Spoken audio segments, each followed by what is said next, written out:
મીરાને જે પરિબ્રહ્મ આરે સગપણ કરાવી દીધું ને એ જ તમને ઉગારા મેં કરાવ્યું ભલામણા. હે એ જ સંબંધ આપણે બ્રહ્મ સંબંધ બાંધી દીધો છે. બ્રહ્મની આરે સુરતાનું લક્ષણનું અનુસંધાન કરાયું છે.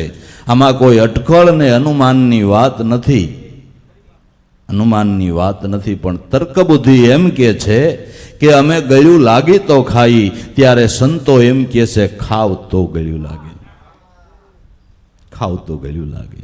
ગળ્યું લાગે તો ખાઈ એમ થાય એમ નથી. પછી ગળ્યું ન લાગે તો નાખી દેજો, પણ એકવાર મોઢામાં મૂકી જોવો, એકવાર અનુભવ કરી જોવો. કોઈની વાત તમારે માનવી નથી, તમે તમારામાં અનુભવ કરીને જોવો.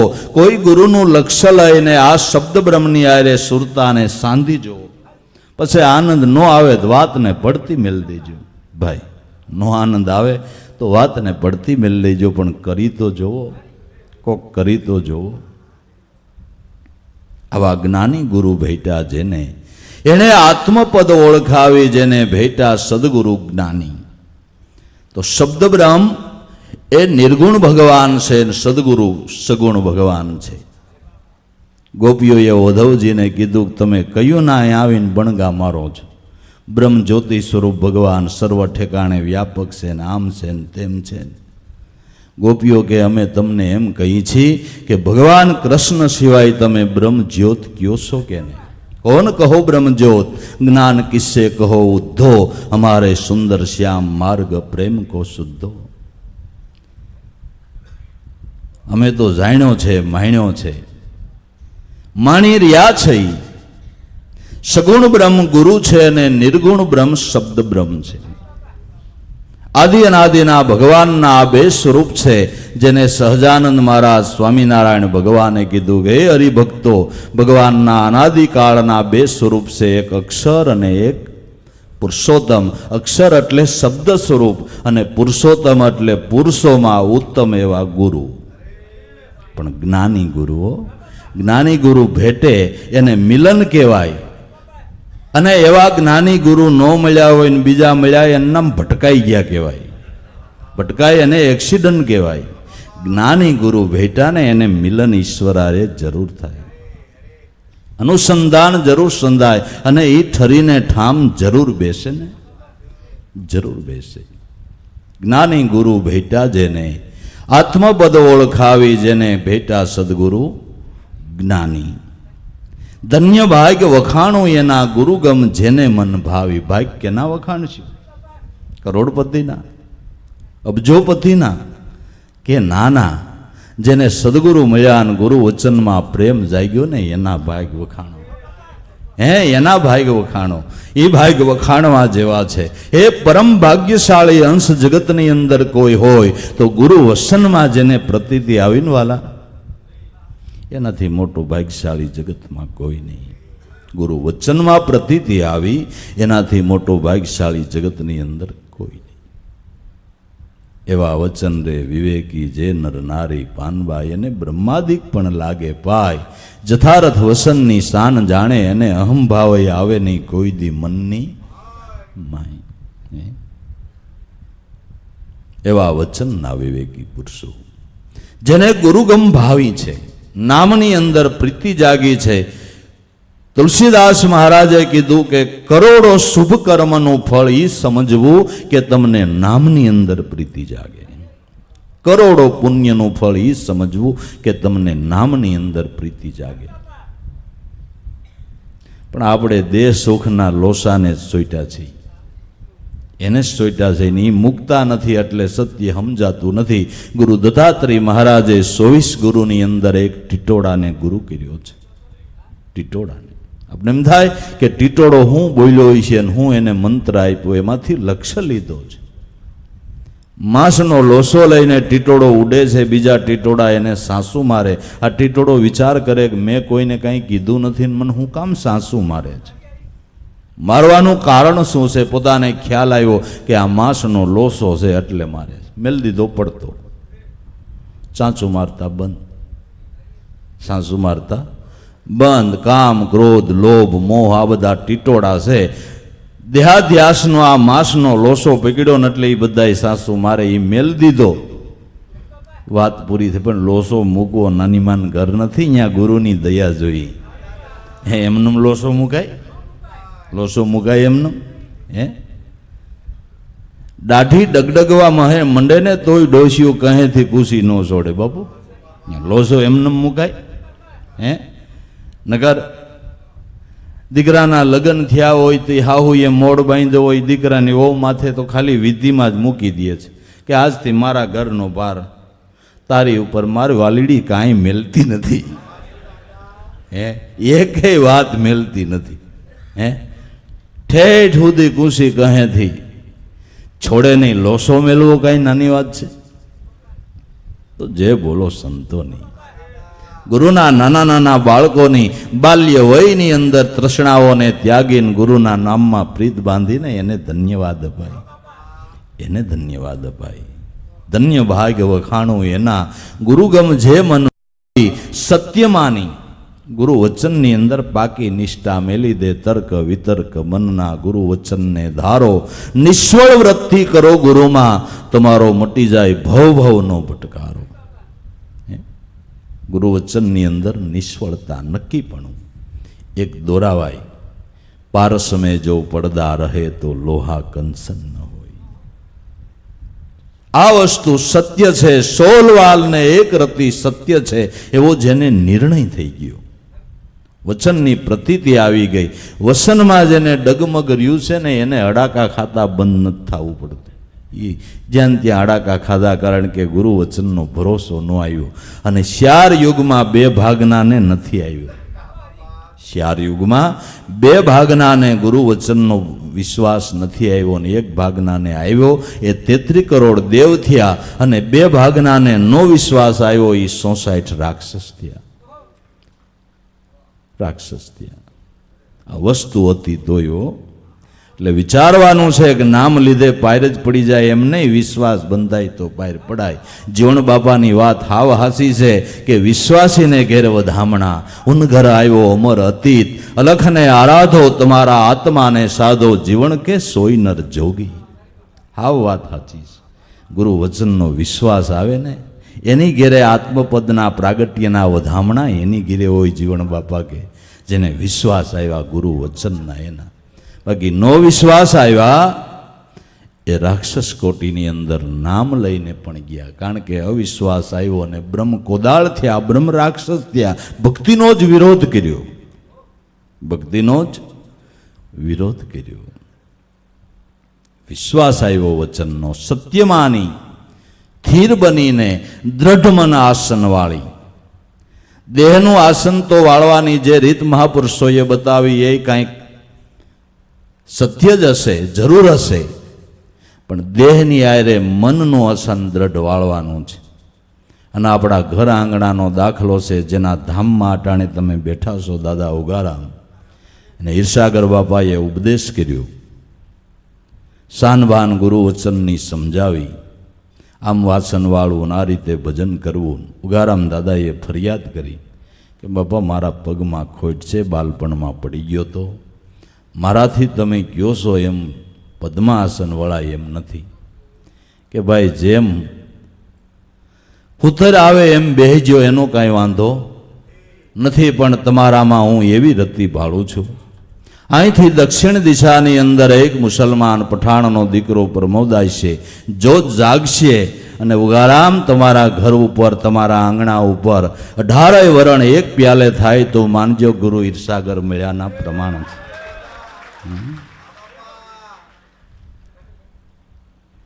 મનનું જેણે દ્રઢ આસન વાળી લીધું. હે બાકી દેહના આસન ગમે એટલા વાળે, મનના ન હોય તો અટાણે રોજ સાપામાં ચિત્ર આવે, ધ્યાનમાં બેઠા હોય એમ લાગી જતા હે. ઓને કામ કરતા કરતા રોહિદાસ બાપાને જોડા હાંતા હાંતા ધ્યાન લાગ્યું. હે ઉગારા અમને બૂટ સંપલ હાંતા હાંતા, ધાબળા વણતા વણતા ધ્યાન લાગ્યું. હે કબીરને સૂતરનો તાર વણતા વણતા તાર સાંધી લીધો. ઓ તો બધા ઢોંગ છે, દેખાવ છે, અમે ધ્યાન કરીએ છીએ. ધ્યાન કરવાની રીત કંઈક જુદી છે. હે કબીર સાહેબે કીધું કે આંખ ન બૂંદો કાન ન રૂંધો તીનું કષ્ટ ન ધારો ખુલે નેને પિસાનો હસી હસીને સુંદર રૂપ નિહાળો સાધુ સહજ સમાદ ભલી ગુરુ દયાજા દિન સે જાગી દિન દિન અધિક ચલી સાધુ સહજ સમાદ ભલી શબ્દ નિરંતર છે જેનો મન લાગ્યો મલિન વાસના ત્યાગી ઉઠત બેઠત કબૂહ ન છૂટે એસી તાળી લાગી. ગરામ દાદાએ લાભુ દાદાને બોધ આપ્યો, સિલાઈ મશીન હાંકતા હાંકતા સમાધિ થઈ જાય. સિલાઈ મશીન હાંકતા હાંકતા હે બાકી તો આમ બેઠા હોય ને આમ ફોટા બતાવે ને આમ ધ્યાન લાગ્યું કે ના ના, મહાપુરુષોએ કોઈ ભજનના દેખાવ જ નથી કર્યા, કોઈ આડંબર નથી કર્યું. સંસારી વ્યવહારી માણસોની જેમ રહી અને જગતમાં બેરજા મારી દીધા, બેરજા મારી દીધા, વિજય ઘંટ વગાડી દીધા. ભક્તિ પ્રપંચની નથી, ભક્તિ ભાવની છે. કલ્યાણ સાહેબે કીધું કે ભક્તિ છે જ્ઞાન ને વૈરાગની શુદ્ધ વિચાર હોય તો આવે. ભક્તિ છે જ્ઞાન વૈરાગની શુદ્ધ વિચાર હોય તો ભાવે. કહે કલ્યાણ જીવનદાસ ને ફેરો કોક સમજુ ને ભાવે. ગુરુના વચનને હૃદયમાં ધરો, શું ફળો વાંજણીયું જેવા સોસોની વાતું સાંભળી તો એવા ને એવા. ગુરુના વચનને હૃદયમાં ધારણ કરો, ગુરુ વચનનો વિશ્વાસ બાંધો. તર્ક બુદ્ધિને મેલો, વિશ્વાસ બાંધો. સત્યમાની સ્થિર કરી દ્રઢમન આસન વાળી જ્ઞાની ગુરુ ભેટ્યા જેને આત્મપદ ઓળખાવી. સ્વર્ગ અધિક વૈકુંઠ ઉપર સત્સંગ સ્થાન જમાવી. સરોથી વૈકુંઠથી અધિક જે પદ છે એ પદની ઓળખાણ મહાપુરુષોએ કરાવી છે. બાકી સ્વર્ગ અને વૈકુંઠમાંથી પણ પાછા પડ્યા એવો દાખલો છે. વૈકુંઠમાંથી પાછા પડ્યા જો ને સુખદેવ છે ને બધી વાતો. ઇન્દ્ર નહીં ડગમગ થાય છે, ઇન્દ્ર નહીં ડગમગ થાય છે. કોઈક ભજન કરીને મારું પદ પડાવી લે. હવે ન્યાય હક ન હોય તો અહીંયા આવલા મત કેટલાક આવશે એમ થયું ને, એમ થયું ને તો ઇન્દ્રને જો હક ન હોય તો ઇન્દ્રાસન નહીં શું કરવું જ ભાઈ. સદગુરુએ તો એવું પદ બતાવ્યું કે જે પદમાંથી કોઈ દી ભ્રષ્ટ થવા પણ નહીં, જેને કહેવામાં આવે પરમપદ. પરમપદની ભાન મહાપુરુષોએ કરાવી અને જ્યાં જાગતા જીવતા મહાપુરુષો બિરાજમાન હોય, જ્યાં જ્ઞાન ગંગાની ધારાઓ ચાલતી હોય, એ જાગતું જીવતું વૈકુંઠ છે. હે આપણે ઘણીવાર કીધું છે કે વૈકુંઠ જ્યાં હોય જ્ઞાન, સ્વર્ગ જ્યાં હોય જ્ઞાન, ગોલોક જ્યાં હોય જ્યાં, ઇન્દ્રલોક જ્યાં હોય ત્યાં. આપણે એકેય લોકમાં નથી જાવો. આપણે તો ગુરુ મહારાજ પાસે પ્રાર્થના કરી મરીને પાછા બાંદ્રામાં આવીને એવું કરવું છે. કાંઈ ક્યાંય લપ કરવી નથી, ક્યાંય નથી જવું. નરસિંહ મહેતાએ ગાયું, હરિના જન્મ મુક્તિ ન માગે માગે જન્મ જન્મ અવતારા, નિત્ય ઓસવ નિત્ય કીર્તન નિરખવા આનંદ દુલારા. અને ભગવાન પણ એમ કહે છે, નામે વાસામી વૈકુંઠે. ભાગવતમાં નામે વાસામી વૈકુંઠે યોગી નામ હૃદય રવો, મદ ભગતા ગાયંતી તત્ર તિષ્ઠ નારદ. સ્વર્ગ વૈકુંઠમાં હું કાયમ રહેતો નથી. યોગીઓના ચિત્તની અંદર તુર્યા અવસ્થા સિવાય રહેતો નથી. કે તો મદ ભગતા ગાયંતી, જ્યાં મારા ભક્તો ભાવથી મારા ગુણાના વાદો ગાય, અહીંયા ઓધવજી મને કાયમ રહેવું ગમે છે. હે નારદ, ત્યાં મને કાયમ રહેવું ગમે છે. તો ભગવાનની વાત તો સાચી માનવી પડશે કે નહીં માનવી પડે? હાલો અન્ય કોઈની નહીં માનીએ, ભગવાનના શબ્દને માનવા પડશે. એને ક્યાં રહેવું ગમે છે? મદભગતા ગાયંતી, ભાવથી જ્યાં ભક્તો મારા ગુણાના વાદો ગાય છે ત્યાં હું કાયમને માટે જાઉં છું. અને એ જાગતું જીવતું જંગમ તીર્થ છે. જાગતું જીવતું તીર્થ છે.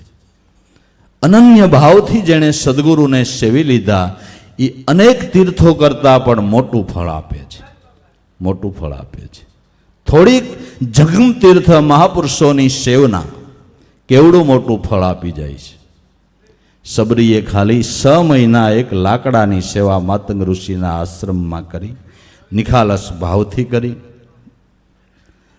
તો માતંગ ઋષિની દયાથી સબરી 6 મહિનાની સેવા જ્યાં કરી, આ તીર્થની સેવના 6 મહિના કરી, ત્યાં લાઈનબંધ જે ઋષિ મુનિઓના આશ્રમો હતા એ બધાય કરતા અધિક પદ સબરીને મળ્યું, અધિક પદ સબરીને મળ્યું. ત્રિકાળ ધ્યાન પ્રાપ્ત થયું અને સબરીએ ભગવાન રામચંદ્રજીને કીધું કે તમને રસ્તામાં એક ઓલા ગીધ પક્ષીનું મળવું થાય, ત્યાંથી તમને સીતાજીની ભાળ મળશે, એમ સબરીએ રામને કીધું. લે હવે 6 મહિના જંગમ તીર્થ સદગુરુની સેવા કરી. ગોરખ જાગતા નર સેવીએ, જેને મળ્યા નુરી જનદેવ, ગોરખ જાગતા નર સેવીએ. એવા જાગતા એટલે જેને નામમાં જાગૃતિ આવી છે, આત્મપદે જેને જાગૃતિ આવી છે એને જાગતા નર કહેવાય. બાકી તો સિટીમાં નીકળો તો મોડા સુધી ઘણાય જાગતા હોય, પણ શેમાં જાગતા હોય શું ખબર, શેમાં જાગતા હોય શું ખબર, શેમાં જાગતા હોય શું ખબર. આમાં કાંઈ કેમ જાગે એ કાંઈ નક્કી છે? પહેલે પોરે સબકો જાગે, દૂસરે પોરે ભોગી, तीसरे पोरे टसगर जागे, चौथे पोरे जागे जोगी, दर्द बिन रेन न जागे कोई. नाम में जाग्या छे एवा पुरुष ने सेवी लईए. गोरखे तो गाय नाख्यु, जागता नर सेवीए. पण जागतो केने केवो? टाण तम बधा जागो ज छो. जागतो केने केवो? जे महापुरुष नाम में जाग्यो छे ने एने सेवी लेवाय, એને સેવી લેવાય. ઘણા મર્મ ભાષાઓ છે, મર્મ શબ્દ છે, એ જાણવા એને માટે ગુરુગમ દ્રષ્ટિ જોઈએ છે. ગુરુગમ દ્રષ્ટિ વિના ઉકેલ થાય એવું નથી. સ્વર્ગ અધિક વૈકુંઠ ઉપર સત્સંગ સ્થાન મહાપુરુષોએ જમાવ્યું. દેવ મુનિ ઋષિ જે ઈ છે ઈ પદ સેજે વાત સમજાવી. દેવો ઋષિઓ મુનિઓ જે પદની ઈચ્છા કરી રહ્યા છે એ પદની વાત સેજે સેજે ગુરુ મહારાજે સમજાવી દીધી, સેજે વાત સમજાવી દીધી. દેવી દેવતા એવો ઘર ગોતે, કુરાન પુરાણ વિચારે, કહે ઉગારા મુગ્યા ઘટમાં તો પ્રગટ જોઈતું. જાગે કોઈ ગુરુગમ જ્ઞાની, જાગે ઘટમાં અખંડ ઝાલર. દેવી દેવતાઓ જે પદને ઈચ્છી રહ્યા છે એ પદની વાત ગુરુ મહારાજે સેજે સેજે સમજાવી દીધી. सहज बात में सब सुख पावे, सहज बात से हाची. सहज बात में कोई स्मरण करे तो एनी घिरे गंगा न घिरे काशी, घिरे काशी. सेजे बात समझावी. ज्ञानी गुरु भेटा जेने आत्मपद ओळखावी, जेने भेटा एवा सदगुरु ज्ञानी. अकर्म पद संशय विनानो शुद्ध सत्व समझावी. अकर्म તમે કોઈ પણ પુણ્યનો માર્ગ પકડો એની આરે પાપનો પાસ આવશે. તમારે 1000 માણસને જમાડવા છે, એને માટે રસોઈ બનાવો, રસોઈ બનાવવામાં જીવજંત મરે. 1000 માણા આવે ને જાય, એના પગ તળિયે નાના મોટા જીવ કસરાય, એ પાપ કોણ લઈ જાય? પુણ્ય જોઈએ છે તો પાપ આવશે. ઘઉં જોતા હોય તો આરે પૂતળિયા આવશે, બરાબર? તો કે નો કાંઈ કરવું કરો, કુદરતે દીધું હોય તો જરૂર પુણ્યદાન કરવું, પણ હું કરું છું એવા ભાવથી ન કરવું, જેનું છે એનું હોપીને કરવું. અને શાસ્ત્રવિધિ એમ કહે છે કે દાન કર્યા પછી તરત જ બ્રાહ્મણો સંકલ્પ કરાવે, કૃષ્ણાર્પણ મસ્તુ, કૃષ્ણનું હતું ને એને અર્થે વાપર્યું, મારું નથી, એવા ભાવથી દાન કરો તો કરતા ભોગતા નહીં. નકર છે જ, નકર સેજ એટલે કરતાપણાથી કરવામાં આવે તો પુણ્યની આરે પાપ રહેલું છે. આજથી ઘણા વર્ષો પહેલાં રાજકોટની અંદર આનંદજીભાઈ મિસ્ત્રીને અહીંયા ઉગારામ દાદાનો કાર્યક્રમ હતો રાજકોટમાં. ત્યાં એક મોટા મુંબઈના મોટા ઉદ્યોગપતિ શેઠ વણિક મળવા આવ્યા. એવડો મોટો ધમધુકાર એનો મુંબઈમાં ધંધો હાલતો હતો, જેને ત્યાં 200-500 માણસો કામ કરે. ને જૈન મતને માનનારો માણસ. એટલે જ્યારે વાણિયાના પજોષણ આવે, જેટલા દી પજોષણ હોય એટલા દી મુંબઈ જેવા બંદરની અંદર કોઈ મચ્છીમારને જાળ ન નાખવા દે, અને એટલા દીનું વરખાસન એ પૂરું પાડે શેઠ. કે જ્યાં સુધી પ્રજોષણ હોય ત્યાં સુધી કોઈએ દરિયામાં જાળ ન નાખવીને એના બદલામાં જે ખાવા પીવા અને જે કાંઈ જોઈએ એ મારા તરફથી. આટલો ધાર્મિક માણસ. કુદરતી થપાટ લાગી. જેને ત્યાં 200-500 માણસ કામ કરતા હતા એને રાજકોટમાં નોકરીમાં રહેવું પડ્યું. ઈ શેઠ ઉગારામ દાદાને રાજકોટમાં મળવા આવ્યો અને બાપાને એક જ પ્રશ્ન કર્યો, બાપા પુણ્ય કરતાય પાપ લાગે? પુણ્ય કરતાય પાપ લાગે? એટલે બાપાએ સાખી કીધી કે સંતને જમાડે સૂર્યમાં તો 68 તીર્થમાં લીએ નામ, સોરને જમાડે સૂર્યમાં તો હાલતા બાળે ગામ. બોલાય બે કાન પકડી લીધા એક જ સાખીમાં કે બાપા મારે એમ થયું છે, હું જ્યાં સુધી મારા પ્રજોષણ હાલે ત્યાં સુધી જાળ નહોતો નાખવા દેતો અને એનું ખાવા પીવાનું હું પૂરું પાડતો તો તારા અનાજથી લોહી બન્યું અને 9 દી જાળ બંધ રખાવી તો 9 દી જાળું તૂટીથી હાંધીની વ્યવસ્થા એણે કરી લીધી અને હું કરું છું એવા ભાવથી કર્યું, એનું આ પરિણામ છે. એનું આ એટલે સતારે ગાયું અજ્ઞાની ને અભિમાની એ આમ બધામાં ફસાય, પ્રભુ અર્થે શુભ કર્મ કરે તો આનંદ આનંદ થાય, રામને સિદ્ધને ભૂલી જાય. સંતોએ પરમાર્થના કામ કર્યા છે, નથી કર્યા એમ નહીં, અને કરવાના આદેશ પણ કર્યા છે કે નથી કર્યા? કે કોઈનો ટુકડો દેજો, ખવડાવજો, આ કોના આદેશ છે? સંતોના છે. પણ હું કરું છું એ ભાવનો એક રંજય રહેવા નહીં દેતા. મારા માથે કુદરતે દયા કરીને કુદરતી પળ આવી છે, મને આવો વિચાર જે છે અને મારા ભગવાનની હું સેવા કરું છું એવા ભાવથી કરવામાં આવે તો. બાકી નામના મેળવવાને માટે કરવામાં આવે તો પાપની પુણ્યની આરે પાપ રહેલું જ છે. એટલે નાના મોટા કોઈ પણ સુકૃત કર્મ કરો એની અંદર પાપ લાગવાનો સંભવ છે. ત્યારે આત્મપદની જે દ્રષ્ટિ છે, અકર્મ પદ, અકર્મ, કર્મ લાગવાનો સંભવ નહીં. તમે શ્વાસે શ્વાસે સ્મરણ કરો એમાં ક્યું કર્મ લાગે? આલોક્યો કાંઈ દોષ લાગવાનો સંભવ? નિર્દોષ માર્ગ, સ્વતંત્ર માર્ગ અને ગુપ્ત માર્ગ. નિર્દોષ, સ્વતંત્ર અને ગુપ્ત માર્ગ ભજનનો છે. કર્મ લાગવાનું, આ કર્મ મટે. શાસ્ત્રો એમ કે છે કે તમારું એક નિમિષ માત્રનું સાસુ ચિંતન જન્માંતરોના પાપને બાળીને ભસ્મ કરી દે એવો નામનો મહિમા છે. એવો નામનો મહિમા છે. ક્ષણ બ્રહ્મ સ્મૃતિ ગુરિયાદાત્મ ચિંતનમ સ મહાપાતક અન્યાંતમ સૂર્યોદયો થા. એક ક્ષણવાર અહમ બ્રહ્માસ્મી એવું ચિંતન થાય તો જન્માંતરોના પાપને બાળીને ભસ્મ કરી દે. અકર્મ પદ, સંશય વિનાનું શુદ્ધ સત્વ સમજાવી, એમાં કોઈ પ્રકારનો સંશય નહીં, સંશયને ન્યા સ્થાન નહીં.